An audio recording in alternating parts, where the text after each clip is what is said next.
Hello बच्चों, मैं हूँ मेधा और आज हम अध्ययन कर रहे हैं विज्ञान भारती कक्षा 8 बल तथा दाब।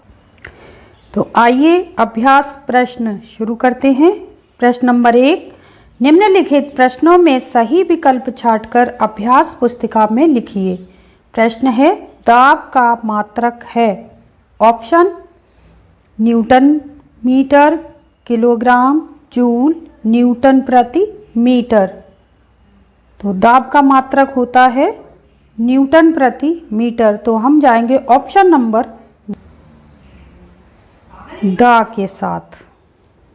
प्रश्न नंबर है खा, यदि किसी वस्तु को जल में डुबाने पर उस पर लगने वाला उत्प्लावन बल वस्तु के भार से कम है तो ऑप्शन है वस्तु जल में डूब जाएगी, वस्तु सतह पर तैरेगी, वस्तु जल में कुछ डूबी हुई तैरेगी, वस्तु सतह के नीचे पूरी तरह से डूबी हुई तैरेगी।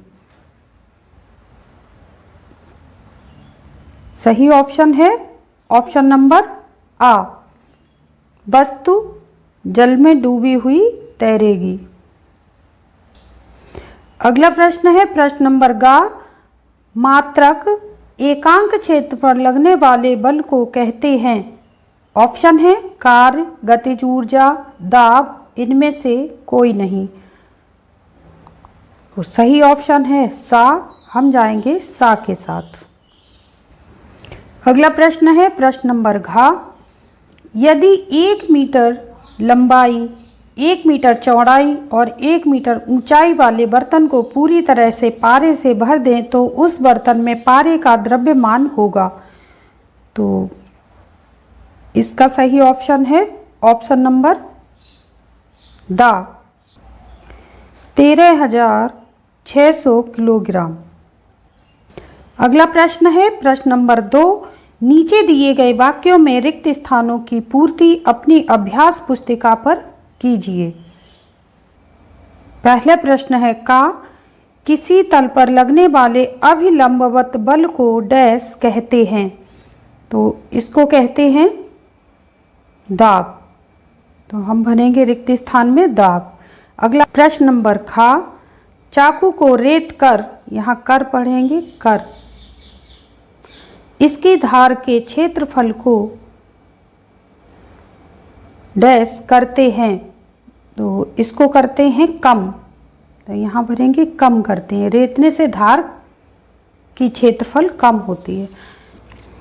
अगला है प्रश्न नंबर गा, समुद्र तल पर सामान्य स्थिति में वायुमंडलीय दाब डैश पारे के स्तंभ के बराबर होता है। तो ये होता है 76 सेंटीमीटर हाइट पारे के स्तंभ के बराबर। तो हम यहाँ रिक्त स्थान में भरेंगे 76 सेंटीमीटर हाइट पारे के स्तंभ के बराबर। प्रश्न नंबर घा, डैश घनत्व तथा डैश के घनत्व का अनुपात आपेक्षिक घनत्व कहलाता है। तो ये होता है वस्तु घनत्व तथा 4 डिग्री सेंटीग्रेड जल घनत्व, जल के घनत्व का अनुपात आपेक्षिक घनत्व कहलाता है। अगला है ड, द्रव सभी दिशाओं में डैश दाब डालता है। तो ये समान या बराबर दाब डालता है। तो हम भरेंगे समान। प्रश्न नंबर 3, निम्नलिखित कथनों में सही कथन पर सही और गलत कथन पर गलत का चिन्ह लगाइए। प्रश्न नंबर का, बल में परिणाम होता है किंतु दिशा नहीं होती है। तो यहाँ पर होती लिखेंगे, नहीं होती है, यह गलत है। बल में परिणाम और दिशा दोनों होते हैं।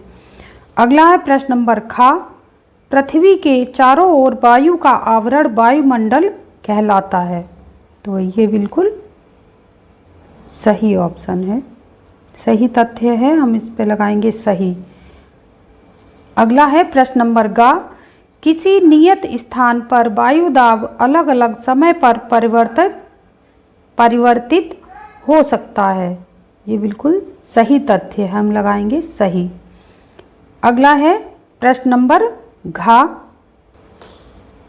द्रव बर्तन की दीवारों पर 36 दिशा में दाब नहीं डालता है। ये लिखा है 36 दिशा में दाब नहीं डालता है, तो ये गलत है। द्रव हमेशा बर्तन की दीवारों पर 36 दिशा में ही दाब डालता है। अगला है प्रश्न नंबर ड।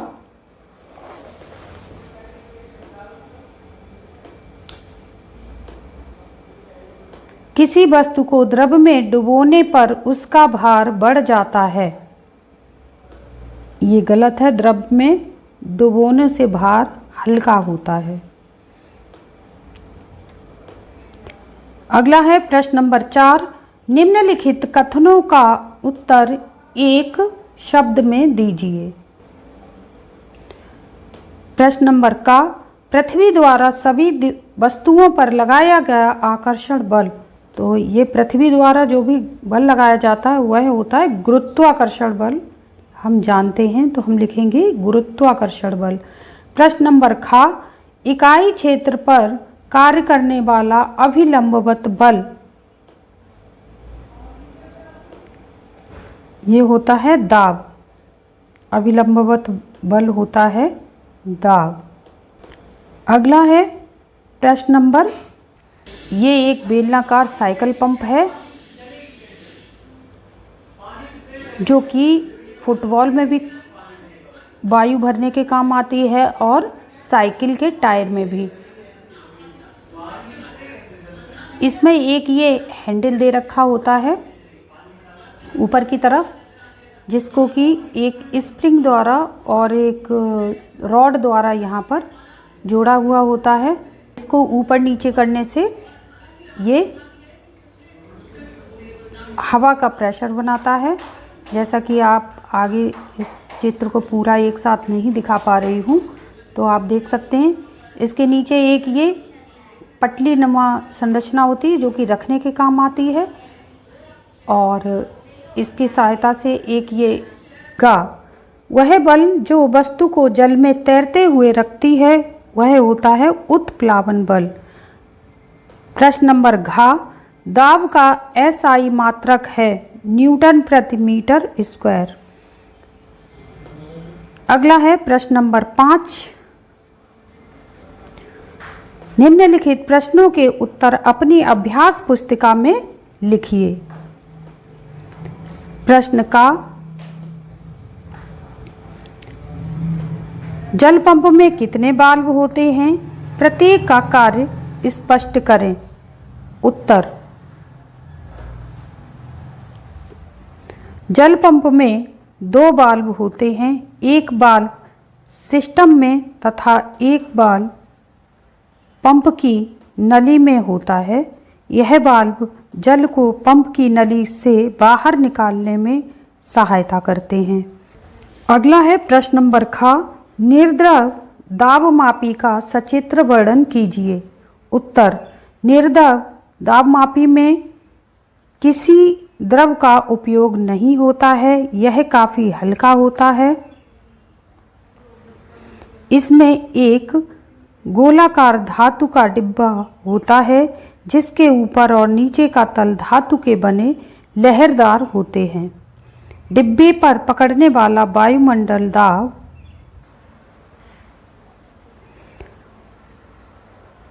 ये पड़ने वाला वायुमंडलीय दाब पैमाने पर घूमने वाला एक संकेतक से ज्ञात होता है। वायुमंडलीय दाब की कमी अथवा अधिकता के अनुसार ही पैमाने पर कमानी में लगा संकेतक घूमता है या घुमाता है। संकेतक की स्थिति को देखकर किसी स्थान विशेष का दाब ज्ञात हो जाता है। ये है निर्द्रव दाबमापी का चित्र, जिसमें संकेतक है, लीवर है, कमानी है, पैमाना है और धातु का एक डिब्बा है जिसके अंदर ये सारे फीचर्स हैं। इसकी आंतरिक जो संरचना है वो यहाँ पर दी गई है। अगला है प्रश्न नंबर ग, साइकिल पंप की कार्यविधि का सचित्र वर्णन कीजिए। साइकिल पंप, इसमें धातु का खोखला बेलन होता है। इसके निचले सिरे पर साइकिल में हवा भरने के लिए एक ट्यूब एवं हवा भरते समय पंप को जमीन पर स्थित रखने हेतु धातु की एक पटरी लगी होती है। पिस्टन के ऊपरी सिरे पर हत्था लगा होता है। हत्थे से लगी हुई एक छड़ के निचले सिरे पर एक धातु की चकती कसी होती है जिसके ऊपर चमड़े की आकृति का वाशर लगा रहता है। यह वाशर बाल्ब का भी कार्य करता है। कार्यविधि, जब पंप के हत्थे को ऊपर की ओर खींचा जाता है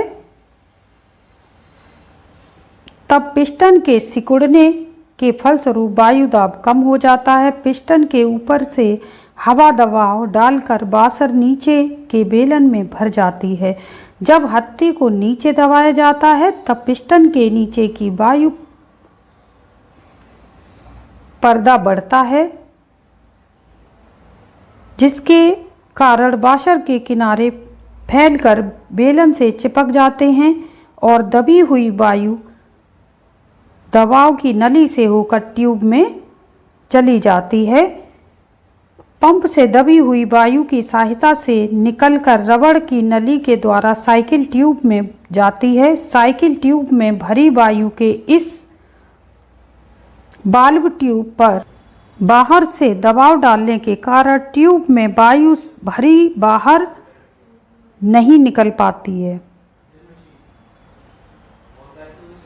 पिस्टन को बार बार ऊपर नीचे करने पर साइकिल ट्यूब में हवा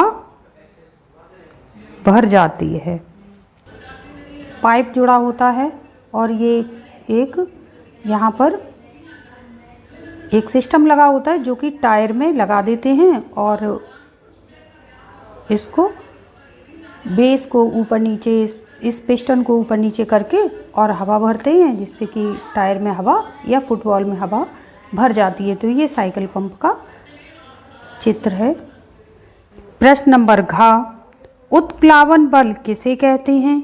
इसके आधार पर प्लवन का सिद्धांत स्पष्ट करें। उत्तर, उत्प्लावन बल किसी वस्तु को पानी में या द्रव में पूर्णतः डुबोने पर वह अपने आयतन के बराबर द्रव को विस्थापित करती है। इसे उत्प्लावन बल कहते हैं। प्लवन का सिद्धांत, वस्तु का भार उत्प्लावन बल के बराबर या इससे कम होने पर वस्तु तैरती रहती है। चूंकि वस्तु पर कार्यरत उत्प्लावन बल बराबर वस्तु द्वारा विस्थापित द्रव का भार होता है, इसलिए जब वस्तु भार वस्तु द्वारा हटाए गए पानी के भार के बराबर होता है तो वस्तु पानी की सतह पर पूर्णतः डूबी हुई तैरती है। इसे प्लवन का सिद्धांत कहते हैं। प्रश्न नंबर ड, आर्किमिडीज का सिद्धांत क्या है? उत्तर, आर्किमिडीज का सिद्धांत, जब कोई वस्तु किसी द्रव में पूर्णतः या आंशिक रूप से डुबोई जाती है तो उसके भार में कमी प्रतीत होती है। भार में यह कमी उस वस्तु के द्वारा हटाए गए द्रव के भार के बराबर होती है। इसे आर्किमिडीज का सिद्धांत कहते हैं। प्रश्न नंबर 6, निम्नलिखित प्रश्नों को अपनी उत्तर पुस्तिका में हल कीजिए। प्रश्न नंबर का, 50 मीटर गहरे समुद्र की तली पर दाब क्या होगा? समुद्र के जल का घनत्व 1.01 × 10³ किलोग्राम प्रति मीटर क्यूब और जी 10 मीटर प्रति सेकंड स्क्वायर है। उत्तर है यहाँ पर प्रश्न हल किया हुआ आप देख सकते हैं। फिर भी हम इसका एक बार अवलोकन कर लेते हैं। समुद्र के जल का घनत्व डी से रिप्रेजेंट करते हैं। डी बराबर 1.01 इंटू 10⁻³ किलोग्राम प्रति मीटर क्यूब दे रखा है। जी यानी कि गुरुत्वाकर्षण बल जो है 10 मीटर प्रति सेकंड स्क्वायर दिया हुआ है प्रश्न में। और 50 मीटर गहरे समुद्र की तली पर दाब बराबर होगा HG/HDG। ये हमने फॉर्मूला यहाँ पर लगाया है। P बराबर यानी दाब बराबर HDG। तो बराबर ये हमारा H है गहराई 50 इंटू 1.01 इंटू 10⁻³ इंटू G 10। तो जब हम इसको हल करेंगे तो हमारा उत्तर आया 5.05 इंटू 10⁵ न्यूटन प्रति मीटर स्क्वायर। अगला है प्रश्न नंबर 6 का खा। दिखाइए कि जल पंप द्वारा 10 मीटर तक की गहराई से जल निकाल सकते हैं। वायुमंडलीय दाब 76 सेंटीमीटर, पारे के स्तंभ का दाब, पारे का घनत्व बराबर 13.6 गुणा 10⁻³ किलोग्राम प्रति मीटर क्यूब, गुरुत्वाकर्षण त्वरण 10 मीटर प्रति सेकंड स्क्वायर है। उत्तर तो यहाँ पर हम H1 लेके चलते हैं। H1 है 76 सेंटीमीटर, इसको मीटर में बदला तो 0.76 100 का यहाँ पर गुणा हो गया। H हमें ज्ञात करना है। D1 है जो कि दे रखा है 13.6 इंटू 10⁻³ किलोग्राम प्रति मीटर क्यूब, और D2 हमें दे रखा है 10⁻³ किलोग्राम प्रति मीटर क्यूब। आगे हमें निकालना है यहाँ से H2। तो हम फॉर्मूला लगाएंगे P बराबर HDG। तो H1 D1 G as equal to H2 D2 और G। तो यहाँ से हम निकालेंगे H2, जैसे कि यहाँ पे H2 हमें निकालना है। H2 एज इक्वल टू यहाँ हम लिख लेंगे और इसको हल करेंगे तो हमारा फाइनल आंसर ये 10.336 मीटर आ गया। अभी बहुत ही तेज बारिश शुरू हुई है, मैं आपको दिखा नहीं सकती, शायद आपको आवाज़ सुनाई पड़ रही हो। प्रश्न नंबर 7, आप पिन को नुकीली क्यों बनाते हैं? उत्तर, पिन को नुकीली बनाने से इसका क्षेत्रफल कम हो जाता है, जिसके कारण दाब में वृद्धि होती है और पिन को आसानी से कहीं भी लगाया जा सकता है।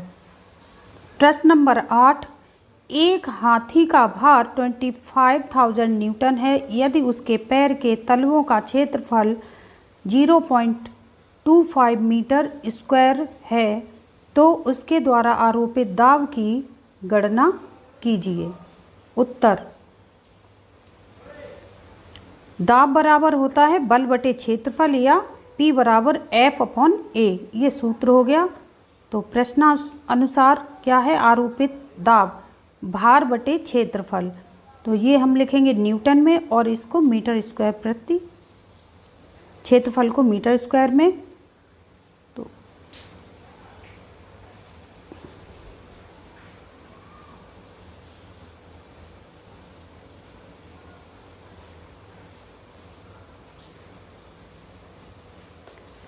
यहाँ पर भार हमने लिख लिया 25,000 जो कि दिया हुआ है, 0.25 क्षेत्रफल दिया हुआ है।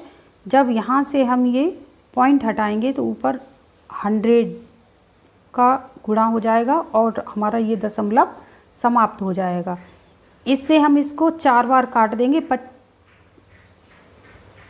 25 से हम इसको 4 टाइम काट देंगे इसको, और 25 का और 4 का गुणा करेंगे तो हमें मिलेंगे 1000 को हम यहाँ पर बदल देंगे 10⁵ न्यूटन प्रति मीटर स्क्वायर में। ये हमारा फाइनल आंसर हो गया। अगला है प्रश्न नंबर 9, जल पंप की कार्यविधि का सचित्र वर्णन कीजिए। तो जल पंप को हैंड पंप कहते हैं इंग्लिश में। हैंड पंप एक सरल उपकरण है जो मानव शक्ति का उपयोग करके पानी को ऊपर खींचता है। इसमें एक पिस्टन, एक सिलेंडर और एक वाल्व होता है। जब हैंडल को ऊपर खींचा जाता है तो पिस्टन ऊपर उठता है और सिलेंडर में एक वैक्यूम यानी शून्य दबाव बनाता है। इस वैक्यूम के कारण पानी सक्शन पाइप के माध्यम से पंप में प्रवेश करता है। जब हैंडल को नीचे धकेला जाता है तो पिस्टन